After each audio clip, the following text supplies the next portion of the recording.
Hello, and welcome everyone.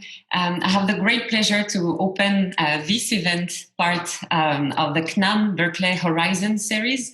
My name is Nadège Torres. I'm the Director of Custom Programs at UC Berkeley Global, and I will have the pleasure and the privilege to co-moderate this panel event with Professor Jean-Michel Rekovic. So Jean-Michel, if you want to introduce yourself. Hi. I'm Jean-Michel Rekovic. I'm Chair Marketing Professor at CNAM, and I will be co-hosting this session with Nadège. Mm-hmm. So this is the third event of a new international series between the Conservatoire National des Arts et Métiers CNAM and the University of California, Berkeley Global. This initiative was born out of a university partnership allowing students to study their MBA in Paris, but also in Berkeley. It's also for us a wish to provide a forum to professionals, but also academics to connect and exchange their best practices, their research, their vision for what is to come, and hopefully how to be successful in this new normal. So we are lucky today to have 5 thought leaders with different backgrounds in innovation and business leadership. So we hope to have a wonderful discussion today. And I take the opportunity to thank again warmly our panelists for making the time to be with us today. And on that note, Jean-Michel, I'll let you the floor to introduce the discussion. Thank you, Nadège. So we are having the third session. The first one was more or less focusing on marketing topics. How can we, out of marketing, have a new vision of our world? The second panel was around chaos management. How do we navigate in a very complex environment? We will try to have a more optimistic session today. And the title of this session is about Rebound strategies. How do we navigate in this new environment? All of us are fully aware that the crisis is having an impact from an economic point of view, but also from a citizen, a consumer point of view. And government, of course, companies have to adapt. All of us are sharing the same question. Is it an opportunity to save the planet and to improve climate change? How we will move and what will be the future of commercial transport, tourism, and so on? Do we go for something like kind of a deregulated globalization? Is actually deregulated globalization over? Is backshoring possible, and so on? So a bunch of questions that we are sharing tonight. The structure of the discussion will be the following. We will have a first session about the impact of the crisis. Then we will have we will try to have a vision of where we go. And then we will debate, of course, on how we can manage the transition to go there. And then, of course, we will leave the floor to the audience to raise questions and to share your comments about this discussion. We will start first with a brief presentation of the different panelists. First one will be, of course, Victoria. Thank you. Are we going to do a quick introduction as well?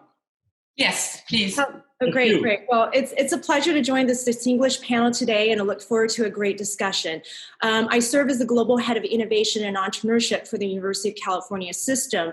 UC is the largest public research university system comprised of 10 campuses, 5 medical centers, 3 national laboratories, over 60 incubators, accelerators.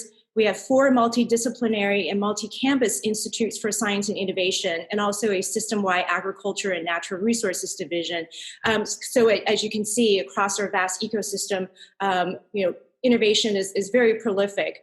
In my role, I have the fun job of coordinating across the system and sit at the intersection of UC and industry to commercialize research and innovations, taking what we do on campus and working with industry partners to disseminate that information to the marketplace so that we can reach the maximum number of people possible.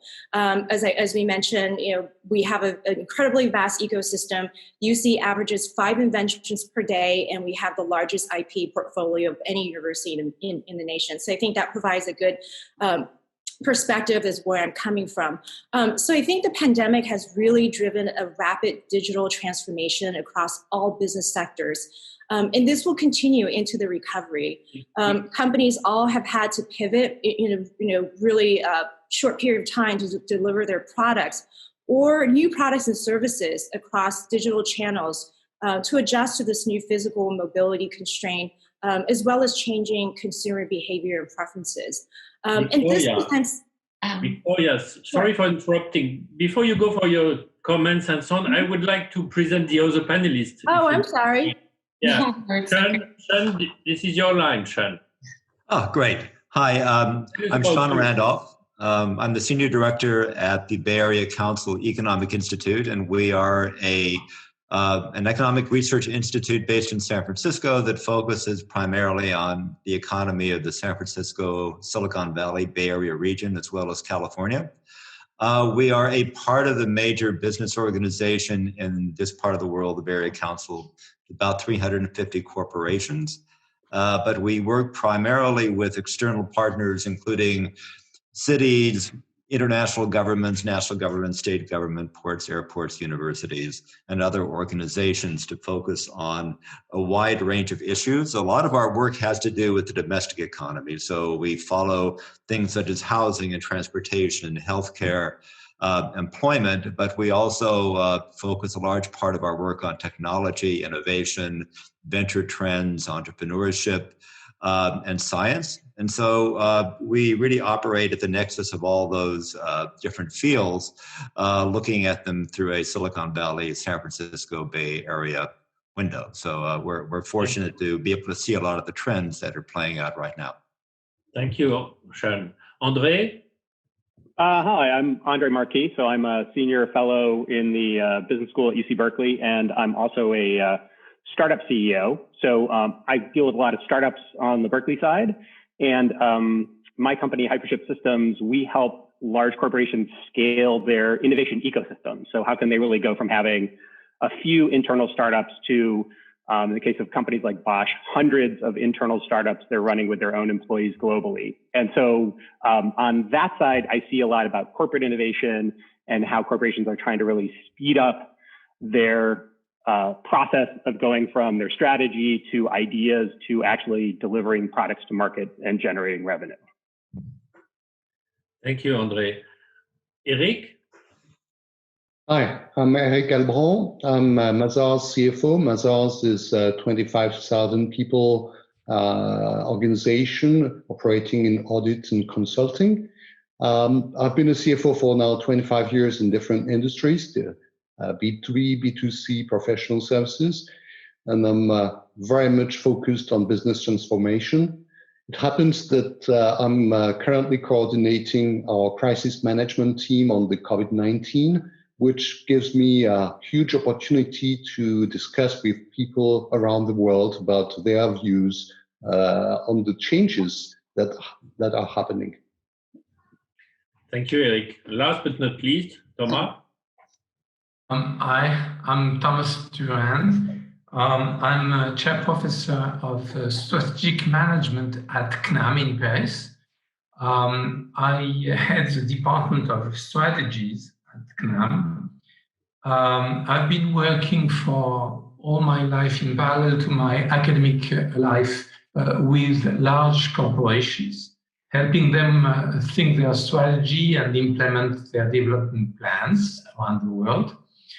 And I'm also the current president of the European Academy of Management. Thank you, Thomas. Nadej?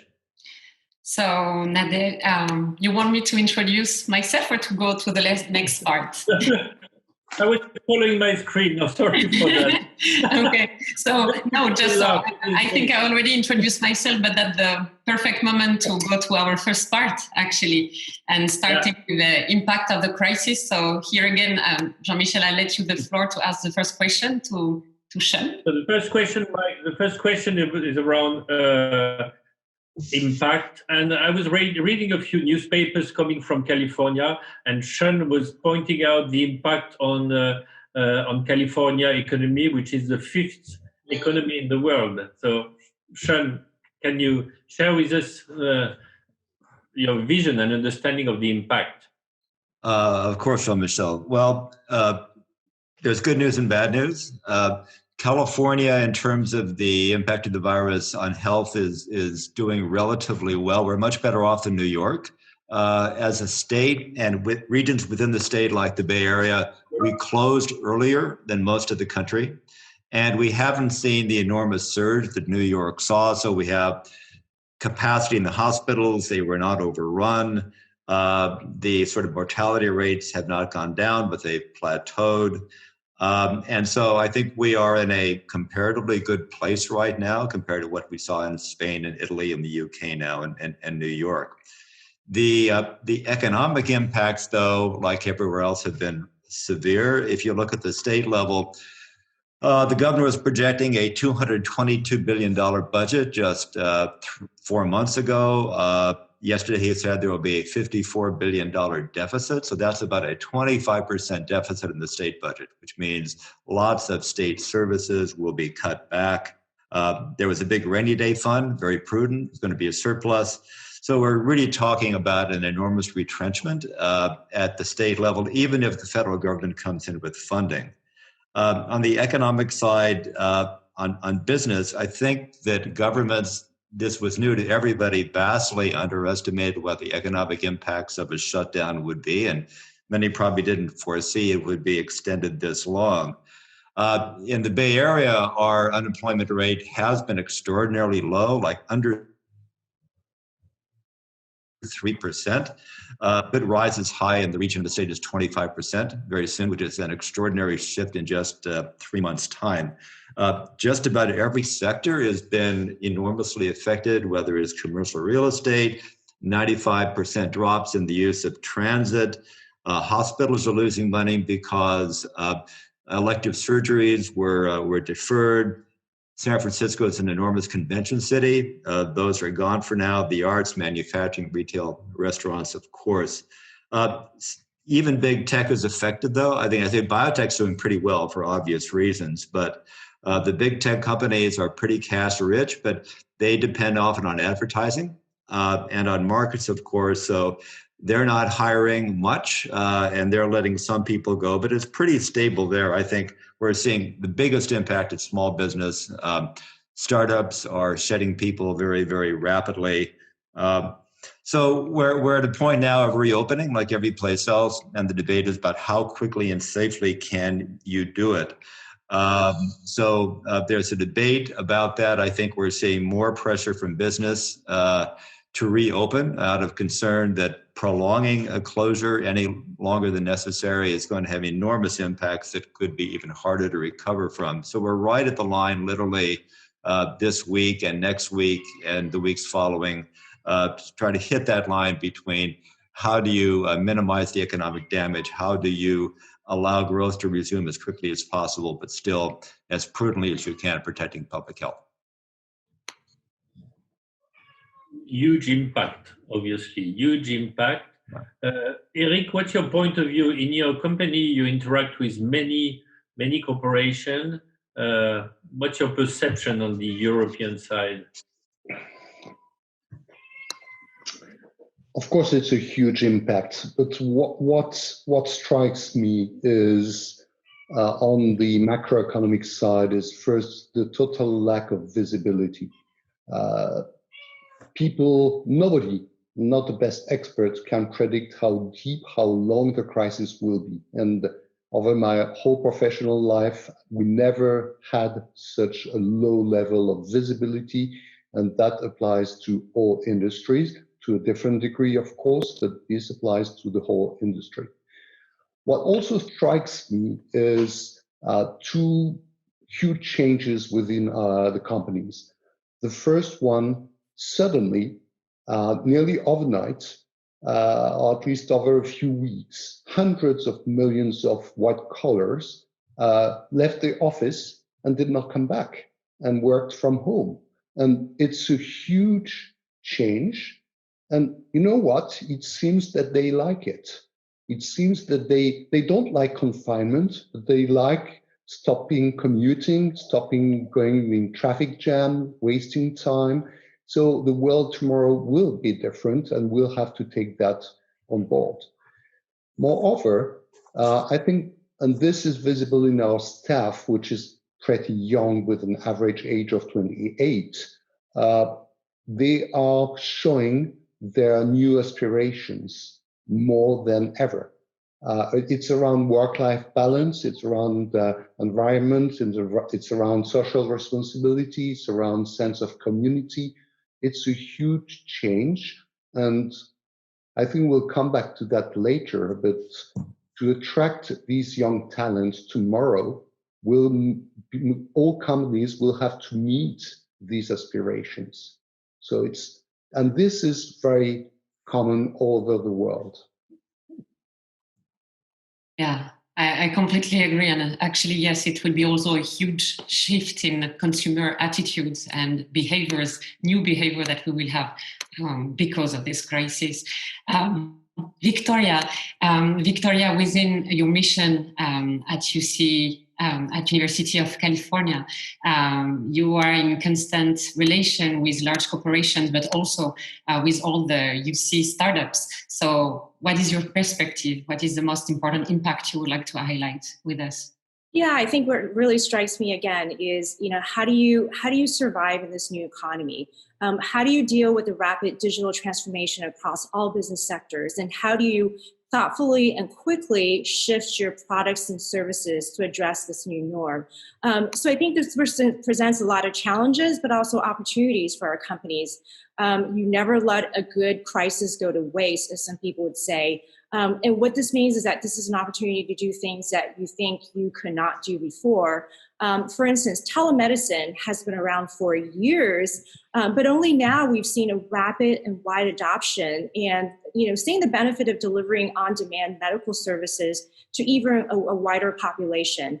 Leveraging doctors across geographies, delivering medical services to places that are, underserved communities. So I really see that as an opportunity. If you look at e-commerce, it's been around for years as well, but lately that we've seen more brick and mortar businesses rapidly executing on their digital transformation strategies to cater to a new way consumers shop. For instance, I read last night that Target is in the process of acquiring a company, a same-day delivery service startup, to drive more efficiencies across its delivery options. But for some, this also means shifting resources to business units that are taking off rather than being hindering by this new norm. For example, Uber's play to take over Grubhub, right, as a way to deviate from their ride-sharing core business to boosting revenue through food delivery sector. Conferences and events have also moved to online formats. Yes, we can never replace the value of face-to-face interaction, but going virtual has had the pleasant surprise of making conferences and events even more accessible to a wider audience. So the adoption of communication tools like Zoom and Slack and so forth has really enabled meaningful engagement virtually. And to Eric's point, this has been the largest social experiment of working remotely. And many of us have found that this can work. In some cases, productivity has gone up. And, some of us would like to continue working from home, right, in this new norm. So in realizing this, companies then have to figure out how to cater to this new workforce desire. But the benefit is that you can really tap into a global talent network. I'm sitting in San Francisco. It doesn't mean that you have to hire, from the immediate Bay Area, but you can really extend out to global markets. Have a distributed workforce to create more flexibility and agility and potential cost savings in how you deliver your products and services. And also pollution is down because the cars are off the street. And then last point is fintech has taken off as more and more people prefer contactless payment methods. So I think these examples are just scratching the surface of the breadth and depth of that digital transformation that we've seen. And also, just to comment, the remote work where we go through now is that Twitter. It was a huge also announcement this week that they just announced that employees do not need to come back, right? So that's That's a big shift here again. So Andre, it's your turn. So you have a long record. You have a long record of successful startup, and you're currently a CEO of a startup. So what is your take? What are your thoughts here? Well, it's interesting because, like I said, I really work on two sides. So I work with a lot of startups at UC Berkeley, and if you just look at our startup accelerator this spring, probably a third of the teams in our startup accelerator really ended up with no business because of the downturn. A third of them made substantial pivots. So just basically, literally over the course of a week, we're like, hey, our business isn't going to work. We work on university campuses. We have no idea. This is really building on what Eric just said about the uncertainty. We have no idea what's going to happen on college campuses over the next 6 months. So as a startup, we're going to go out of business. So we've got to try to pivot to something different. And as a CEO of my own company, I mean, we're lucky because we're already all digital. And so we don't have an office. All of our employees work in remote locations using Slack and all these kinds of things. So we were sort of born digital, and we deliver our product digitally, interestingly enough. So instead of having an incubator or a physical space like most people would have with startups, we run everything through digital business process. I think the more interesting thing, really just building on Sean and Victoria and Eric, is the uncertainty is what's really hurting CEOs. And I think there's a huge role for government in trying to create more certainty. I don't think anyone knows the impact, but I think this really points out the importance of government policies and the governments of the world. Some are doing a much better job than others of sort of telegraphing where they're going so that businesses can really understand when to get started. I think really the other key thing, and I'm lucky just because I'm in Silicon Valley, and so we sort of have this culture of you're always testing, you're always experimenting, you're always doing things differently. And because I work with so many large companies, this is something that's really hard for large companies, is they have such long product cycles. You know, going from an idea to actually generating revenue from customers can take years.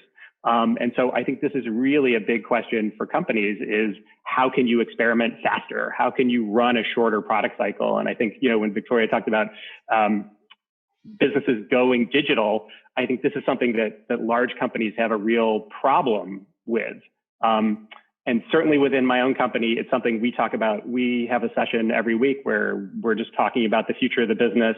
What experiments are we going to run? What different sales channels are we going to try? What different digital strategies are we going to get partners? But I think really trying to understand what's your strategy, what's changed, and what you're going to do to test where these new business opportunities are going to work. That's what every CEO has to do, whether you're a small startup or you're a giant company. Thank you. Thomas, what's your perspective about the impact? We have a vision now on the Bay Area, comments from Eric about cooperation perspectives. What's your point of view on that? Well, I mean, if you think about it, oh, I'm sorry, Sean, that was for you. Go. If we step back a bit, and if we look at what could be the effect of the pandemic, some of the trends pre-existed the pandemic. One, we were not going to a full globalization anymore already. And it seems to me that the COVID crisis, led to some form of protectionism behind borders, but that doesn't mean, apart from some countries where there is some tendency for what I would call national populism, we probably will keep some form of poles around the world, regions. And I think we can expect not to go for a full global world, geopolitically and from the economics perspective, but towards a multipolar world. Two, we still have the issue of climate change. The greening of the economy is as important as ever. And the COVID crisis probably led people in big cities realize that it's nicer when there is less noise in the city, when the air is breathable, when the environment is better. So you can think that the greening of the economy will remain on the agenda as ever.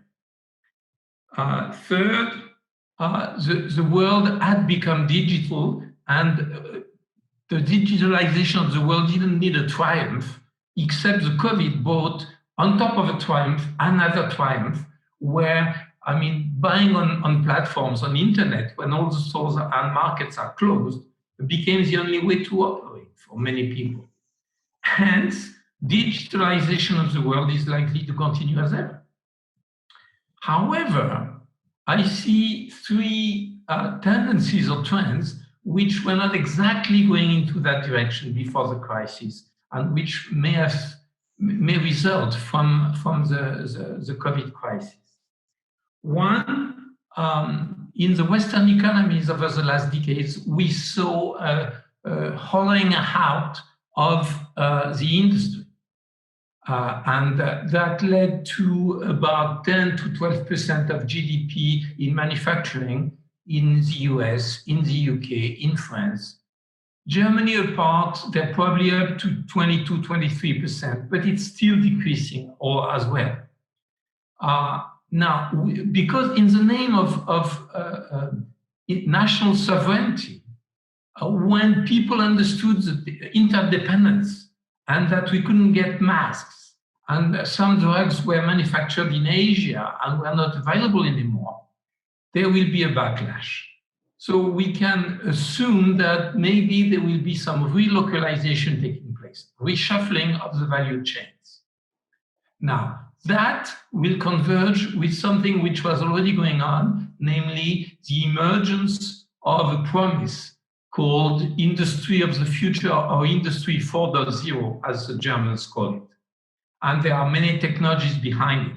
And I think reshuffling of the value chains plus this Industry 4.0 is a wave of change which can be served. The next change has to do with something very uncommon, unprecedented in modern times. Health finally became more important than economics. That we have not seen, unheard of.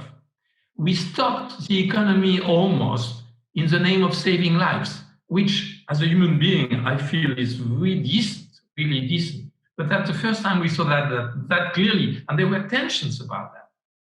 That means possibly there could be something like a new agenda for the 21st century, namely well-being of people more than just increased income. By well-being, I mean decent housing, decent environment, less violence, safe transportation, not just economic growth. Should that be the case, it would be a real game changer. And the COVID crisis triggered part of that. This agenda was already on the radar screen of the politicians, but now it's going to be a real push, and there could be really awareness raising. And finally, I would argue that this COVID crisis, again, a bit like the explosion of the bubbles in 2001 and the financial crisis 2007-08, and that's putting back on stage the governments. Governments operating in their capacities to regulate, to protect populations in terms of sanitary situation, to operate as a safety net to companies to save companies and jobs. So altogether, if I recap, multipolarity in the world, economics and geopolitics, greening of the economy, digitalization, all that will still prevail, and the tendency will probably accelerate. However, maybe some relocalization of industry in link to Industry 4.0, well-being put on the top of the agenda, and population understanding that economics is important for their income, but there is more than that in life, including health, among other things. And six, government being put back on stage. Thank you, Thomas. Actually, it's what you just say help us to dig into our second part, actually, of what could be the new normal and what could new normal look like. So I don't know who wants to take the floor here, but it would be great to hear more about that. So what the new normal could look like.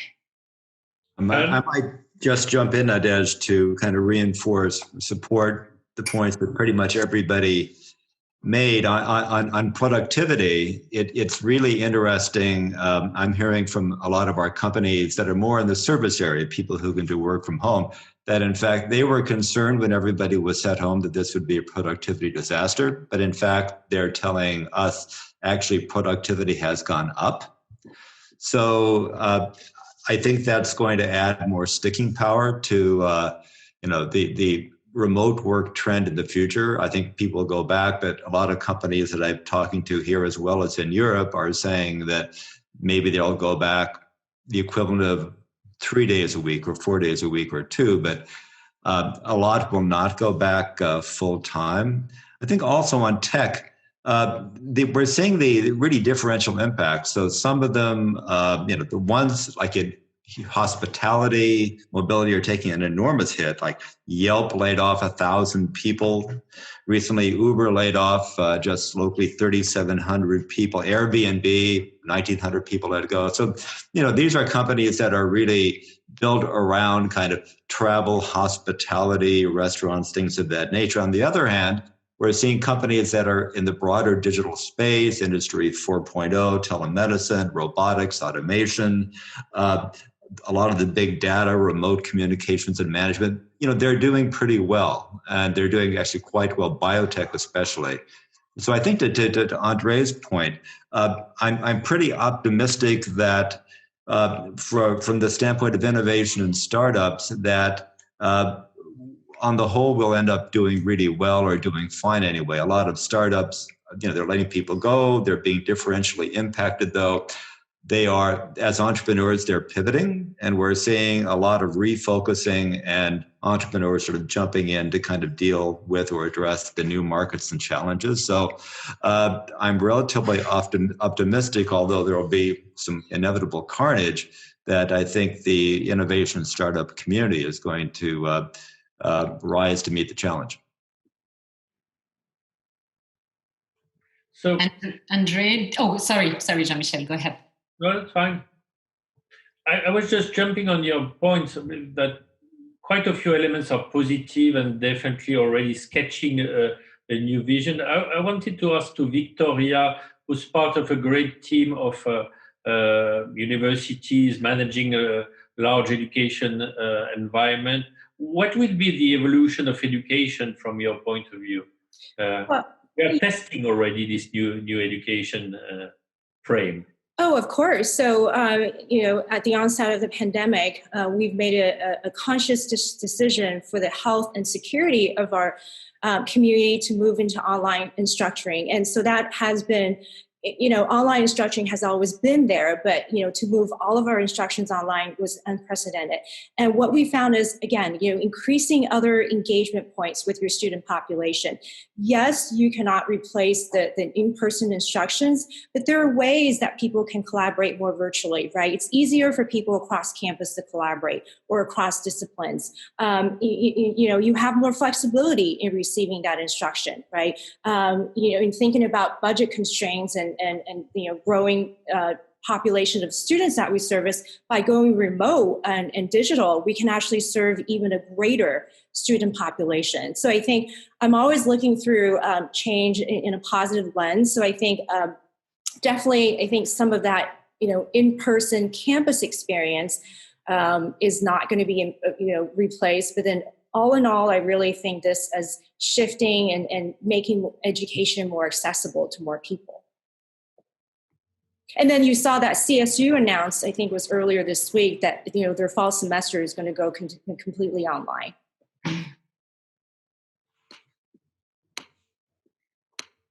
Well, one of the things that I think about is just the process of business, right? I mean, and this relates to education as well, as Victoria talked about, is, people tend to think of the process of education of, hey, we all get in a room and we all sit in desks facing the front of the room and someone stands up there and talks and writes on the chalkboard. And this is pushing people to look at a different kind of business process. What's a different process where we can generate similar results, but work differently? And I found that really interesting. If you look at the last downturn, like 2008, a bunch of the companies that raised money, you think of like WhatsApp, Airbnb, these were Uber. These were companies that were raising money during the last downturn because they really changed how people work. And I think that's a question for a lot of people in business is, how is the work in your industry going to change? Are you going to be able to outsource more to cut your costs and do more digitally? Or is the government going to raise trade barriers to, sort of keep things, try to keep things inside the country? And so you're not going to have the chance to do that. Are you going to be able to create completely new experiences? I think when people are home, one of the things you realize is we can stay coordinated around our strategy and what we need to get done and delivering results and measuring our results, even if people aren't all in the same room, staring at a PowerPoint presentation for an hour about what we're trying to get done. And so I think in a lot of industries, to me, over the long term, I think it's tremendously exciting because, to Thomas's point, we really get to look at some of these factors around, green and efficiency and providing more healthcare and those kinds of things. But I do find it interesting because I, again, really look at this as a big process change. Where can companies change their process? Where can workers change their process? Where can governments change their process of how they work with each other to deliver the same results? And I really think people sitting down and doing that kind of analysis is really important, and trying to do it systematically. And I haven't seen a lot written about that, actually.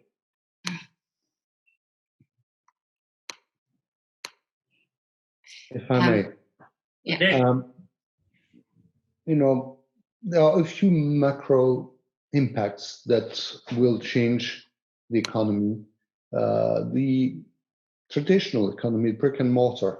The first one is really this impact of remote working, because on top of reducing the offices, you can easily imagine the impact on all infrastructures, transportation infrastructures, on traffic jam, on environments. This has a very direct impact. For me, it means that mega cities with a huge concentration of people in very expensive areas is over. And we will have 10, 20, 30% of the most wealthy workers that will switch to more remote place, and releasing pressure on all these infrastructures, on the housing pricing. So that will be a considerable impact. The second one is about supply chain. And, I agree with Thomas. We had trends toward protectionism before, but that was mostly governmental driven. I think the big change is that all industrial company, all services company have to secure their supply.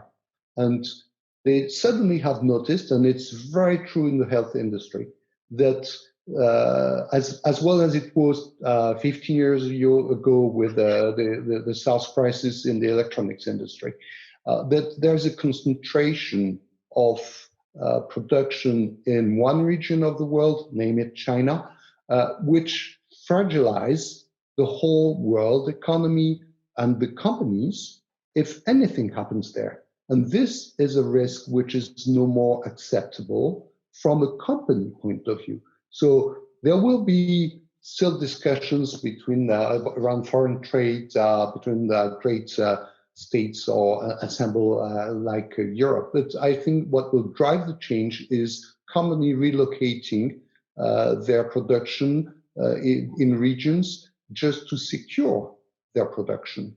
So that's a second change. The third one, as Nadej mentioned it, the impact that we have on people is we have the same on some of the consumers, not all of them. Let's be realistic. A large part of the consumers just want to be back to where we were 4 months ago. Second part will be the dozens of millions of unemployed, with different anticipations, with more fear about the future, which means saving more, consuming less.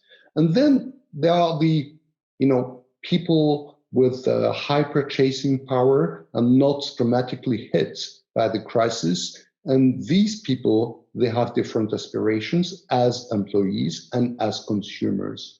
And I was struck in the past few weeks by the rise of the sense of local communities, the solidarity that did not exist a few months ago. Nobody cared about buying something which was coming from anywhere, and people think a bit differently progressively. It started with food products, and it will extend to other products. People will try to influence companies on the location of their production because they want to favorize their close environments. And there are three trends that will change dramatically the economy in the coming years. Thank you for this comment. Actually, I would have there is, yes, here an opportunity for society as a whole to reimagine norms, behaviors, and platforms for coordination and collaboration. But yeah, I would have one question is, what is the mindset we need to go through this crisis? Is there a specific mindset we need to have to go through this? I would be curious to know your take here.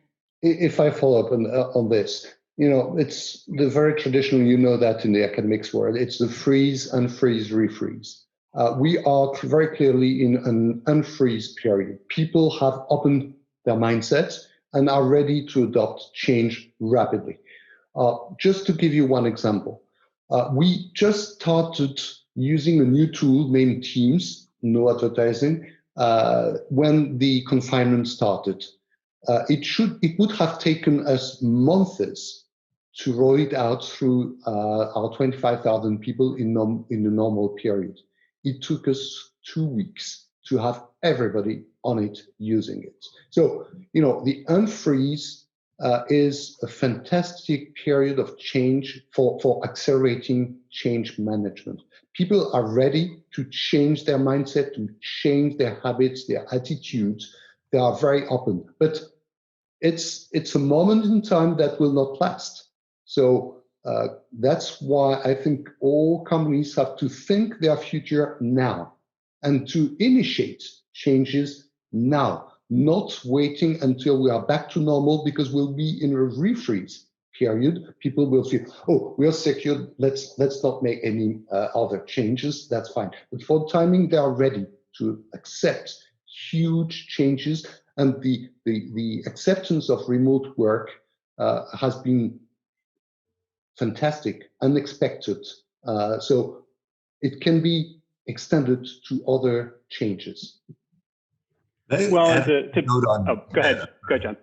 A note on mindset that I think it's going to be important to watch as people start to focus locally, as you were saying again, Eric, and as some supply chains reorder to bring certain strategic things more local. It could be within a country. It could be for us in North America. We'll see.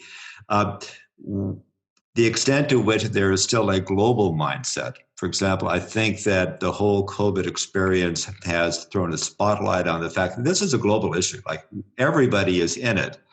And it suggests the need for better global governance, better processes and mechanisms to address certain key areas like this together. But I think right now we're not seeing the world community, if we call it that, coming together around this. There hasn't been a lot of leadership from the US or from China or from anywhere about how do we have a combined global strategy around addressing this pandemic or future pandemics. Not a lot of support coming in for the WTO. And on trade, if we want to get our economies going again, so many of us are dependent on global trade, services, goods, everything. It's a big part, 5 million jobs in California are tied to global trade. But we've had a trend in recent 3 or 4 years, especially, of putting on more trade barriers, more tariffs, and more pressure to kind of pare back or not support groups like the WTO, Global Governance Mechanism. So I think it'll be important for us to watch and hopefully play a positive role in those fields that really call for better global coordination, better global governance, such as pandemics, but international trade and others, about, yes, we're going to sort of focus more locally, we're going to bring some things back home, but some things really need to be addressed at a global level. I think to that point, the role of government has never been so important, and the lack of leadership has never been so apparent as well, right? To all of us who are watching how this pandemic is being dealt with. I think back to Eric's point and Andre's point, the level of uncertainty felt on Wall Street and Main Street is really toxic to our economic recovery when executives can't look forward to plan your investments, when people are holding back discretionary spending because they don't know what the future of their livelihoods like. So I think there are two important things that has to be done is that the government must now focus on crushing uncertainty as soon as possible. Because when uncertainty is crushed, then people's confidence rebounds, and then the economy can really be rebuilt. So, that's first. It's how do we enable the safe reopening of our economies? It's having vaccines. It's having PPEs. It's having people adhering to social distances measures to make sure that we keep people safe. It's having contact tracing and testing. I think also the government needs to have a coordinated and cohesive game plan to keep people safe, as well as continue to provide stimulus funding so that people's livelihoods are protected while we're going through this incredibly, massive and damaging, economic transformation, particularly for small businesses, as they're the backbone of our economy. So, I'm hoping that the global, governance and government officials will really take a long view and really invest in research, innovation and entrepreneurship and job training for people so that we can all pivot and flourish in this new norm. And we need to see this being done really quickly because speed to action really reduces certainty. If I may follow up on that, it seems to me that before the COVID crisis already, multilateralism was not dead, but not moving anymore. And that came, unfortunately, from some governments who didn't believe in it anymore after advocating for it since the World War II. And that has been hurting international relations altogether. And the result is today we would need those international organizations to be full speed, and they are not. They are trying to reestablish some form of conversation, strategic conversation, to put our global acts together. And this doesn't really take place. Second quick comment. A colleague at Haas Business School in Berkeley, David Teese, has this very interesting framework about dynamic capabilities. And he has 3 key words which are very helpful to think change: seeing, seizing, transforming. And my point is, precisely because of the unfreezing that Eric was talking about, it's really time to try to see, to observe, and identify opportunities. Identify the waves we want to surf, accompany players want to surf for the years to come. That means, that's my third and final point at this stage, this means open up and try to observe what's going on and think of new ideas. For instance, typically of our discussion here, I hear that real estate is going to suffer a lot, especially in big cities. We should expect that. Conversely, biotech might be boosted by the COVID crisis.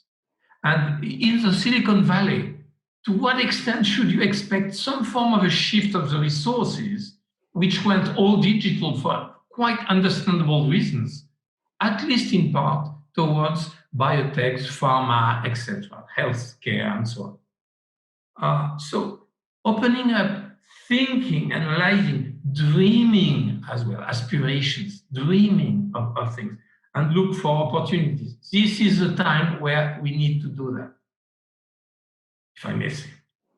Well, and I think, I'll say for those of us working in companies, we can hope the governments are going to take action and have greater cooperation and those things, but we can't really wait around for that. And that's why I think collaboration is so important. I mean, obviously political action is important too, getting involved in your government, telling your government what you need and want and those things. And there's never been a more important time than that. But I also think at this level of just realizing we are global partners and outsourcing, open innovation and collaboration are so critically important. And what I think is interesting about that is that's not only important for the future health of our businesses, it's important for the health of our employees, that people feel connected, they feel connected to something bigger, and that people really have their interests in heart. That's why I'm happy to see, Eric, that you got teams in just a couple of weeks instead of, I don't know what your normal product cycle is, but months or a year and a half or whatever. But I think we're seeing this incentive to change. But I also think this notion of collaboration and partnership is just important at the local level as well. How can we stay connected? How can we look at our local businesses? I have to say, I was so heartened with our UC Berkeley startups, at how they pivoted, how they really decided, look, there's a new normal. And so many of the businesses they pivoted to had much more local impact, and they really looked at it that way. But I think that's something we need to keep in our minds every day is how can we have impact on other people? How can we collaborate with them? How can we bring them in? Ultimately, I think that's going to make us all more flexible and more international. And now's really the opportunity to do it, because we know our organizations will change quickly. Our employees are willing to change quickly. And that's exciting times, even if it's during a really tough period for so many people. If I may raise a question, and maybe it's for Eric and maybe for Thomas, do you think that Europe was definitely reacting as a team to support the crisis we are facing? And Eric, do you expect that we will be able to build up kind of a pan-European optimistic construction in the near future? Very clearly, Europe has not been united, but I'm not sure the US have been united in the reaction. So, second point, I think governments have a key role to play in stabilizing the economy, in allowing to go through this deep low point of the crisis, but they will not drive behaviors tomorrow. They are too weak. Their debt is far too high. They have limited, now smaller impact on the society. I think it's consumers, it's companies that should take the lead of this transformation. And there has been a debate in Europe that started 2 years ago about the purpose of companies. Is it just to make profit, or is it a wider purpose? And being in an industry where we have to attract every year 1,000 of young talents, I can tell you that just promising a good job with a good pay at the end of the month is not enough.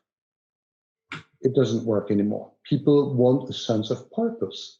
And we don't have to wait until governments agree or international organizations agree on this. This multilateralism is dying.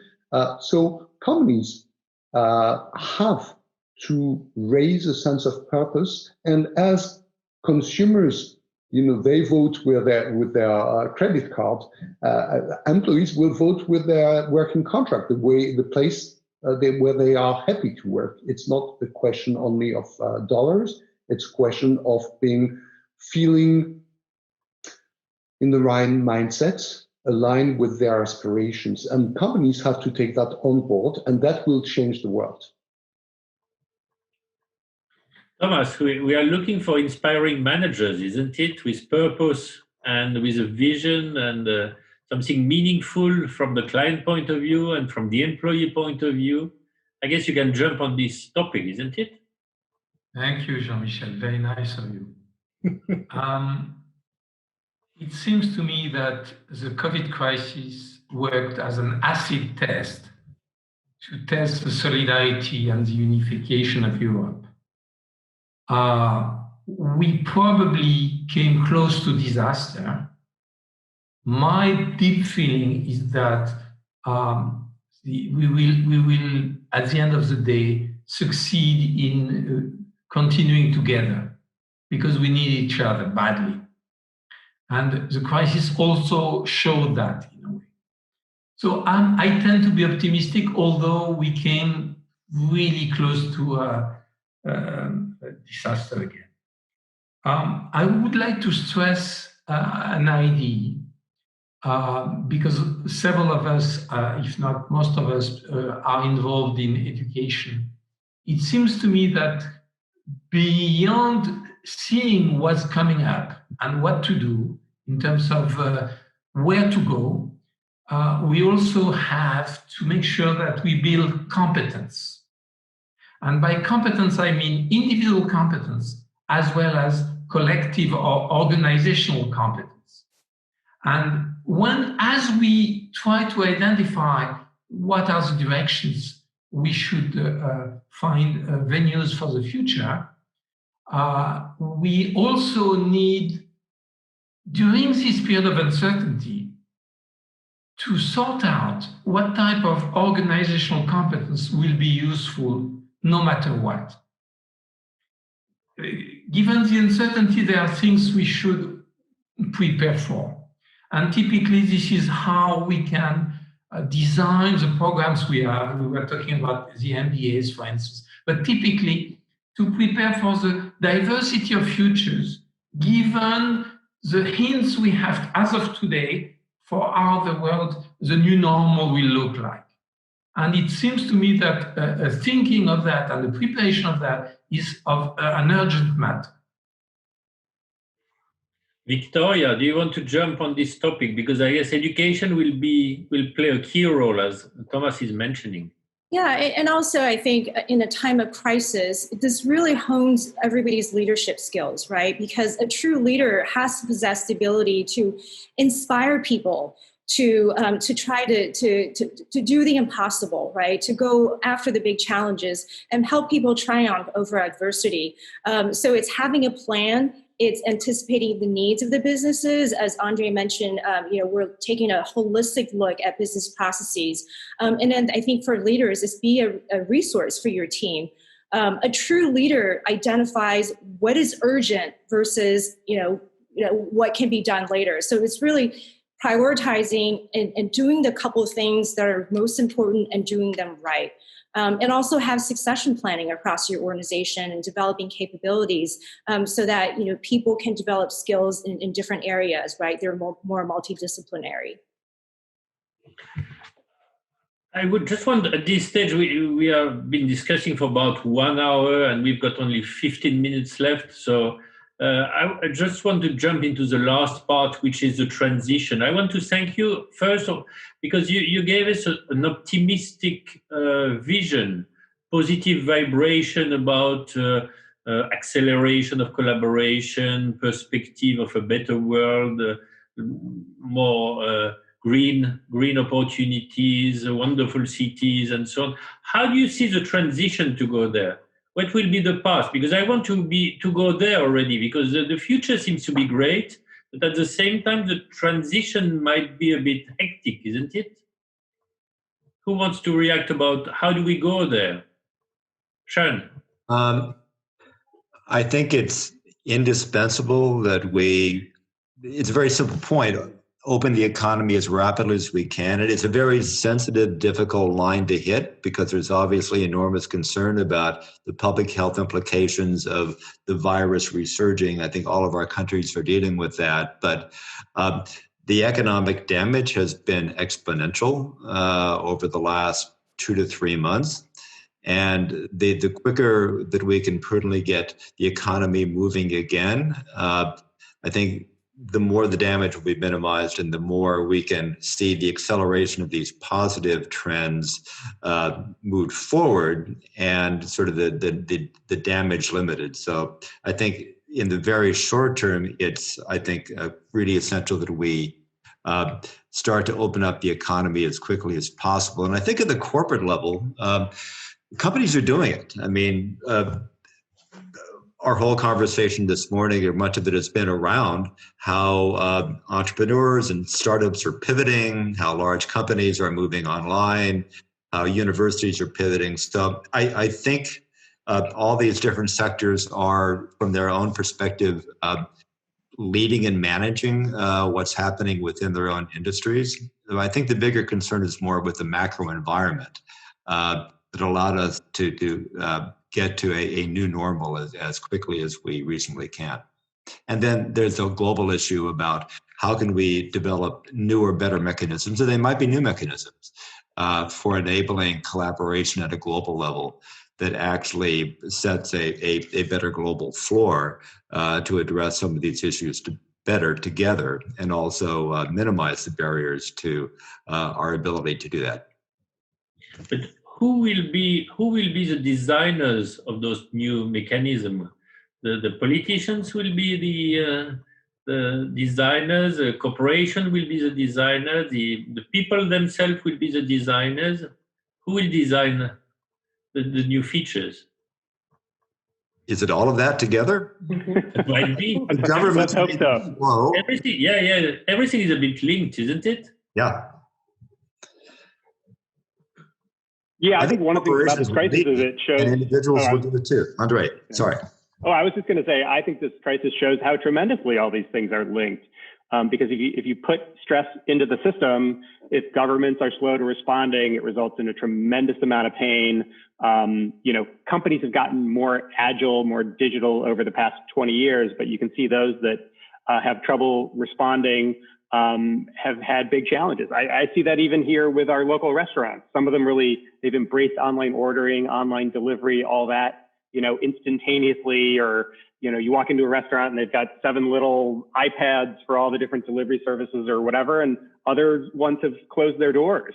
And so you really see a tremendous role for all of these organizations, whether it be at the local level, companies and government regulations. But I do think that businesses have a really important role to play, because governments, as we can see, they can operate slowly and they still stay in business. Businesses have to move quickly or they disappear. And obviously we've seen tremendous job losses. And I have just a personal concern about, to Sean's point about just balancing the opening up. How do we keep economic activity going without lots and lots of people getting really sick and dying? And I haven't seen anyone who really has an answer to that question completely, but you certainly see some countries doing better than others. And what I hope for is in this global area where we're all on the internet, we can all see what everyone else is doing.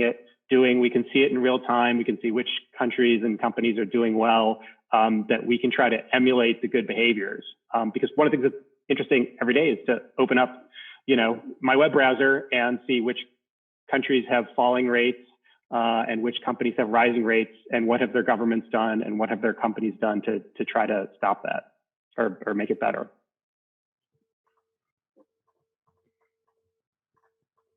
Eric or Thomas, do you want to react with the, let's say, European perspective, where the role of the state is a bit different in many cases?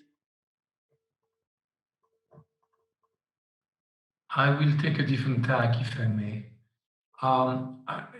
We all know that when a major change comes in, a paradigmatic shift occurs, then we tend to use the previous design of the solutions to human beings' needs and just adapt thanks to the new possibilities offered typically by the new technologies. Typically, when the automotive industry started, a car was essentially a horse carriage plus an engine. But the design of the horse carriage was not transformed immediately. It took 2 to 3 decades for it. Well, I would urge ourselves to redesign what we have to offer, how we can reinvent things to use the full potential of the new ways of doing things. Let me give you an academic example of that. Academic in the sense, typically the academic community. As I mentioned, I am the current president of the European Academy of Management. We were to have our annual conference early June in Dublin, Ireland. We decided to postpone the conference to December. We have no clue whether in December we will be able to have such a meeting with 2,000 people. We don't know. And we are considering organizing it online, like many other societies are doing. Okay. Now, how do we design an online conference with so many people? Do we essentially use the format that is the traditional format, plenaries, keynotes, plus parallel sessions, and then transform that as online, or do we reshuffle the entire design of it? That's what we need to do. And that's where creativity, new ideas, to make the full exploitation, leveraging of the possibilities of new technology and new design need to be called for. And that means a lot of work and accepting to rethink the entire thing in a short period of time. I mean, December, for us, as an organization, is tomorrow. How do we do it? Thomas, if I may react, and I'm also reading the questions, quite a few questions are linked to, we are talking a lot about the white collars, and we are very optimistic about the evolution of the white collars activity, their capacity to use quickly Teams, Zoom, or whatever to work differently and to go to seminars in with a new approach and so on. What about the blue collars? Quite a few questions are linked about blue collars impact and blue collars reaction opportunities. We are looking also for opportunities. Sean, you want to react? I think what we're going to see is, as in all of these sectors, actually, an acceleration of existing trends. So I think we've seen in the US, probably other countries too, in the recent years, the last decade or more, actually more productivity in terms of more output from manufacturing than ever in the past, but less employment. And that's happened as production is automated, you've got new technologies, labor-saving technologies. So there are two different topics to talk about. Production from manufacturing, blue-collar jobs there, and the employment that it supports. So I think one of the things that's already starting to happen is, Industry 4.0, applications of IoT was already happening. It's going to accelerate. I think a lot of this will be driven by big data and the data analytics capability that's already developing very rapidly.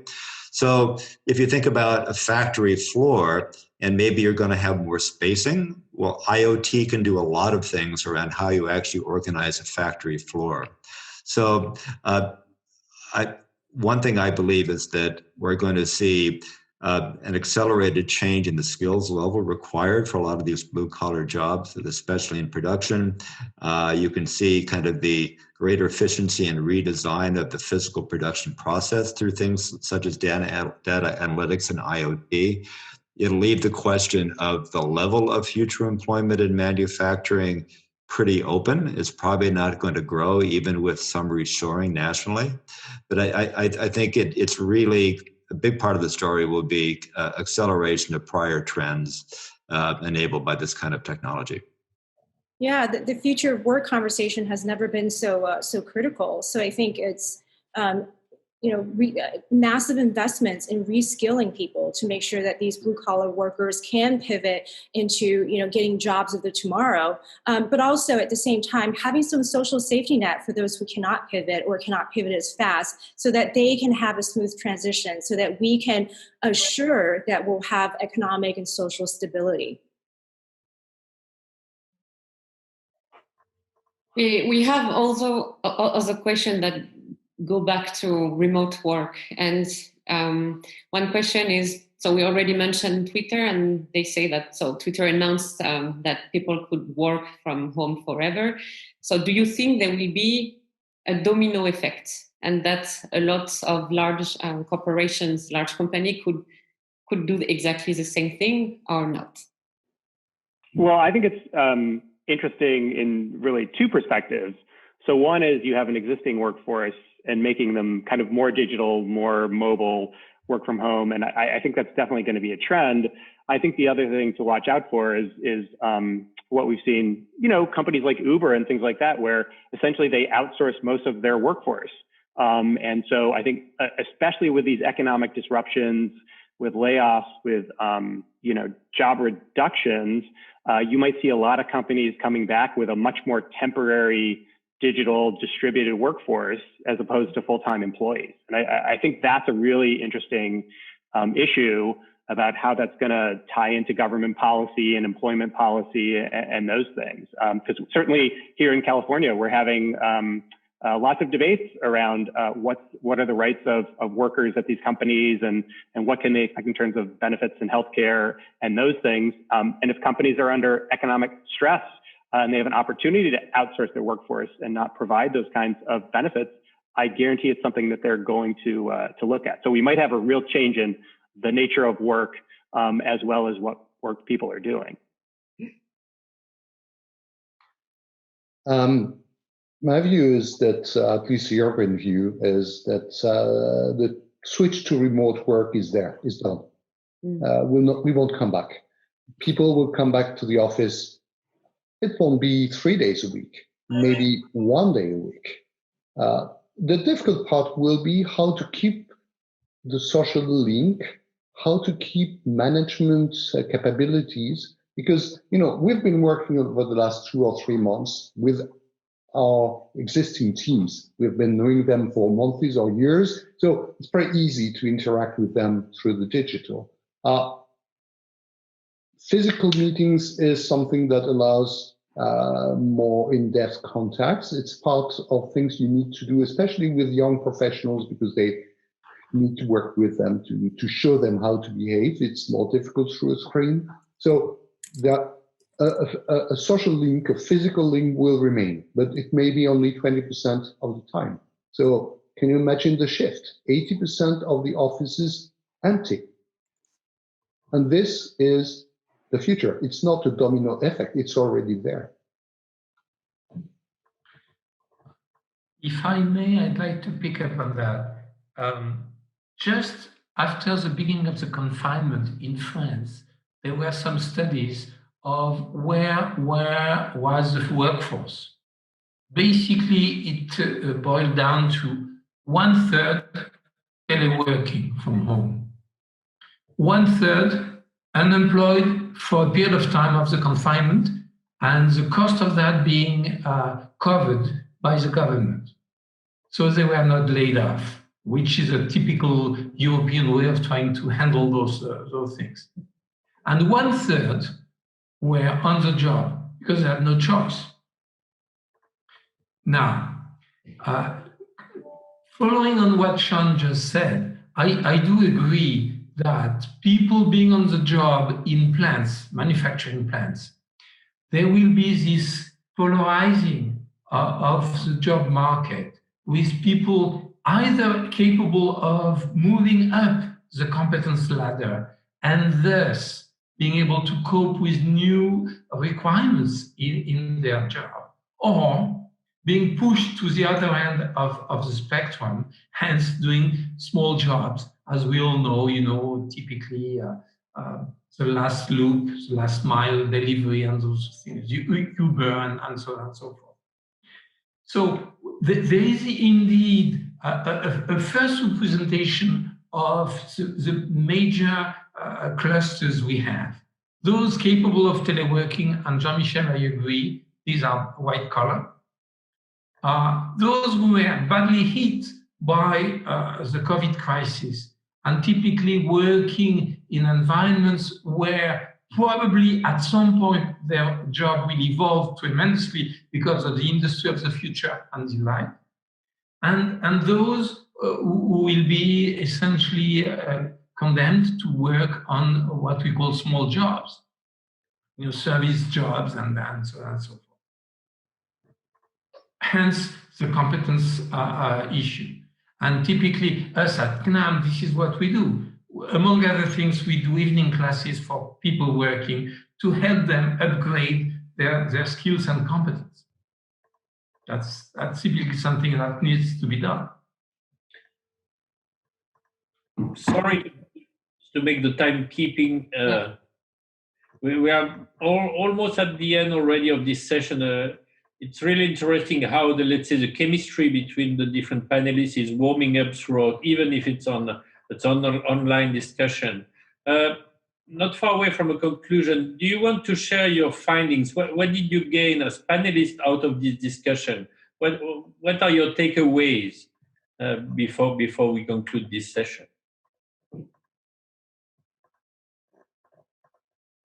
So this is Andre. I think just across such a wide range of expertise and people seeing optimism. So I'm very happy to see that. But at the same time, really this uncertainty, like how are people going to deal with the uncertainty and what are they going to take, whether it's education, whether it's being able to be more online, whether it's really taking a look at what are the outcomes they're trying to drive and what process they use to get those outcomes, whether it's your online meeting with your symposium with your colleagues that normally was all in person, or how your business sort of is testing and trying to find new customers and generate new lines of business. I think this notion of process is very important and something we need to all look at. Sean? I have a lot of faith in the ability of technology and innovation to help bring us through this. I think technology is going to really define a lot of the economic landscape of the future, which means a couple of things. I think our economies and a lot of our social patterns will continue to be driven from centers, whether they be Paris or San Francisco or wherever, where you bring together the technology and the human capital, the financial capital and the science. So I think, and the entrepreneurs. So I think entrepreneurs are flexible. I think we're seeing each sector, corporations adapting. So a lot is about our ability in the future to adapt. And some of the big issues will revolve around how quickly can we adapt? What's the environment within which businesses and others can adapt economically? And an issue in the background, which is very tough, which is about not everybody can adapt equally. People who don't have the skills, as we were just saying, to step forward and pivot. How do we provide an equitable economy that looks after their welfare as well? Thomas? As always, my takeaway is that it's very useful to discuss. The discussion was very intriguing for me and enriching. And secondly, I feel I don't want to claim that strategists have the game, but in this period specifically, it's time to think strategically. I fully agree with Thomas, and there's some kind of paradox there because we have the lowest visibility ever, and that's when we have to redesign our future. I think this has been such an inspiring conversation. And I think what really jumps out at me is the speed to innovation has been so inspirational in the ways that the communities have come together to deal with this crisis. And we've all learned to move fast, work across teams, and make decisions that are based on imperfect data. And I believe that if we can maintain that agility, even once the economy settles down to a new norm, we will have acquired a new competitive advantage.